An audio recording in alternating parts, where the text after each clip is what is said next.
Okay, as we start the equilibrium unit, I just wanted to review a couple of things that the previous slides had gone over, just in case you had missed them. So the first thing that you want to recall from grade 11 is how to predict whether a compound is aqueous or if it will produce a precipitate potentially in solution. So what we want to remember is we have this solubility table, and the way that we read this solubility table is we look at the cation and the anion, and if you see an S, it means that there is a solid precipitate that could potentially occur. Or if it says aqueous, that means that it is highly soluble and most likely going to stay dissolved in solution. So when we are taking a look at NaCl, for instance, what we want to do is find sodium. So sodium is at the bottom, and we want to find chloride, and chloride is right here, and it says aqueous. So this particular compound is very soluble in solution. When we take a look at calcium sulfate, there's calcium, and sulfate is right here. We move across, and we have an S. So that means that this particular compound is not as soluble as sodium chloride, and a precipitate will occur if we have a certain concentration of each ion present. So only when we exceed what is known as the solubility product constant will a precipitate form. And we'll get into that a little bit later. And the same thing with lead 2 iodide. We will see from the chart that lead 2 iodide is also fairly insoluble. We also learned in grade 11 how to predict whether a compound will form a precipitate when you mix two aqueous solutions together. And what we do is we treat precipitation reactions like double displacement reactions. So outside hookup, inside hookup. And what you end up with is lead 2 iodide. And you also get potassium nitrate. Now, anything that is a nitrate is usually very soluble, okay? So I already know that that's one of the solubility rules. But again, as we saw up here, this one here would be your precipitate, okay? And then this one would stay aqueous in solution. What we did in grade 11 is not only did we do the word equation, but we did the molecular equation, the ionic, and the net ionic equation. We're not going to necessarily revisit that, but I just wanted to refresh your memory that we have seen that before. So a couple of things that you want to know is that you have different types of solutions as discussed in grade 11. You have unsaturated, saturated, and supersaturated solutions. Unsaturated solutions are solutions where the solvent is capable of holding more solute at a given temperature. When you have a saturated solution, we know that the solution has reached its maximum holding capacity. And when that occurs, we say that the solution is at equilibrium. So what that means is when you have something that's at equilibrium, you have a scenario where you have some sort of compound. And in this case, I'll just pick silver chloride. And when you put that into solution, it will break down into its respective ions. And I take a look at my periodic table to see what the charge of silver is. And I take a look at the periodic table to see what the charge of chlorine is. And notice that I'm not making chlorine a diatomic molecule here. This is not a Hofbrinkel. Ions are never diatomic, okay? So I have the charge. And so when this is dissolving into its ions, at any given moment, what will happen is some of these ions that are in solution will collide, and they will start to, these guys collide, precipitate back out. And that can only occur if we exceed the saturation point. And when we exceed the saturation point, the reverse reaction will happen. So in the forward direction, we say that we have dissolving occurring. But if those ions are in high enough concentration, they will recollide and precipitation will occur, hence the S for solid, precipitation, precipitate. will occur in the reverse direction. Now, generally, we only write solubility equilibrium with a double arrow for partially or fairly insoluble compounds. Something like sodium chloride, for instance. Sodium chloride is very soluble. It takes a lot of solute to make the solution saturated. So generally, we would have a big arrow in one direction and a small arrow in the other direction. It's very soluble. So we generally don't write equilibrium equations for those particular salts. So let's take a look at calculating solubility product constant. So a solubility product constant is something that enables us to determine how soluble a compound is. The greater the solubility, the higher your Ksp value is going to be. So what we do is we do what we would do in the other equilibrium unit. We have our reactants on the left, we have our products on the right. And in terms of solubility, ions are always on the right, the solid is on the left. We show forward and reverse reaction, and then we set up our mass action expression.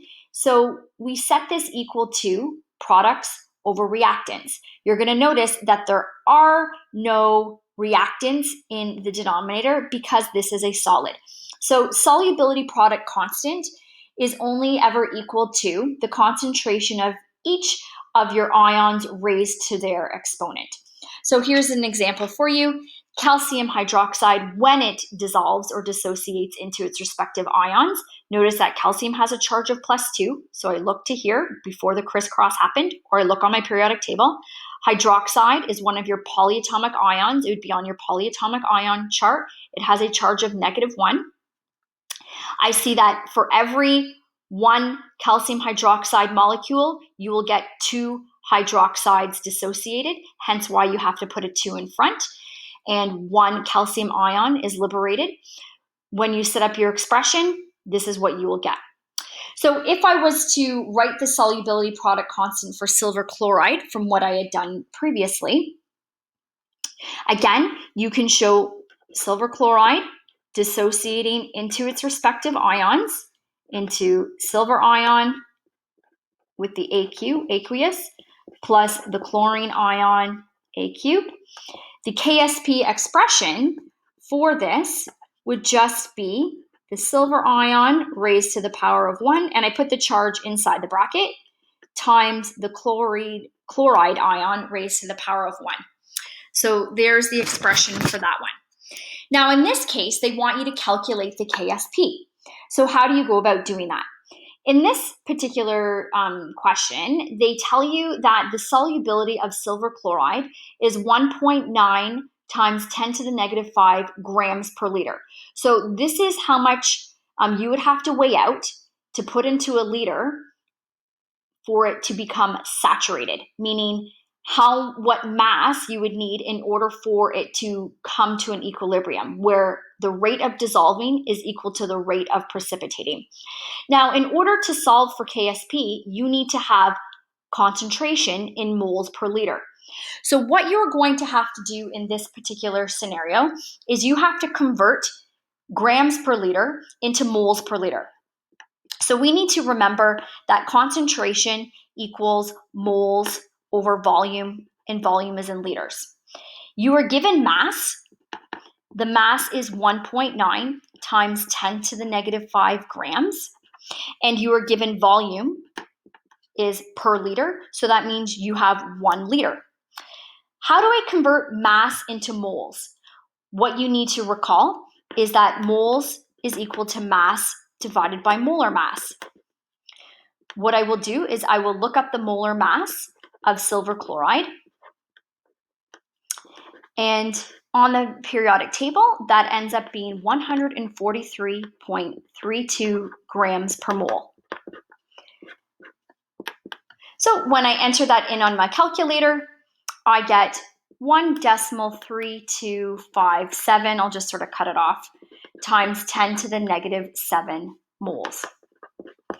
So what I can do to solve for concentration, I take my mole value, so this value here, and I divide by my volume in liters, which happens to be 1 liter. And that happens to be what is referred to as my molar solubility. Okay, so that is the concentration in moles per liter in order for this compound to be a saturated solution in which we are at equilibrium. So this is the concentration, 1.3257 times 10 to the negative 7 moles per liter. I just solved for the molar concentration of silver chloride. What I then do is I say, okay, for every compound, you get a 1-to-1 ratio of silver ions and chlorine ions released. So this concentration is also equal to this concentration as well as this concentration because everything is 1-to-1. In order to calculate Ksp, I would take that concentration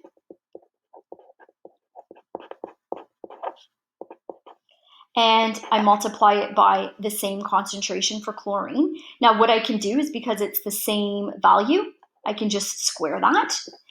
And on my calculator, 1.8 times 10 to the negative 14, and there are no units for Ksp. So this value is a lot less than 1. So we would say that this is a fairly insoluble salt, okay? Because of that small value. Let's take a look at another example. So here you have lead 2 chloride, and they're telling you the concentration of lead 2 chloride. So what I will do is I will set up my solubility equilibrium here. Now, charge on lead, because it's lead 2, this is +2. Charge on iodide is -1. For every one of these that dissociates, you have 1 lead and you have 2 iodide ions. Okay, remember that the first ion is always your positive cation. The second ion is always the negative ion. Now, to be correct, I really should put AQ. They tell me the concentration of lead iodide is 1.7 times 10 to the negative 2 moles per liter. You can just write capital M. What would the concentration of each of these ions be? This would be the same. Okay, and this would be 2 times that value because there are double the number of ions of iodide compared to lead. So when you set up your Ksp expression for this particular compound, you have to remember that you have the lead ion raised to the power of 1. You have the iodide ion raised to the power of 2. When you plug in your values, not only do you have to take into account the fact that the concentration doubled, but you also have to remember to square that value. So when you plug this into your calculator, you must do inside the brackets first. Okay, and then square your value. So I get 1.96 times 10 to the negative 5. Again, I really should report to 2 sig fig, so this will end up being 2.0 times 10 to the negative 5. And again, there are no units for Ksp.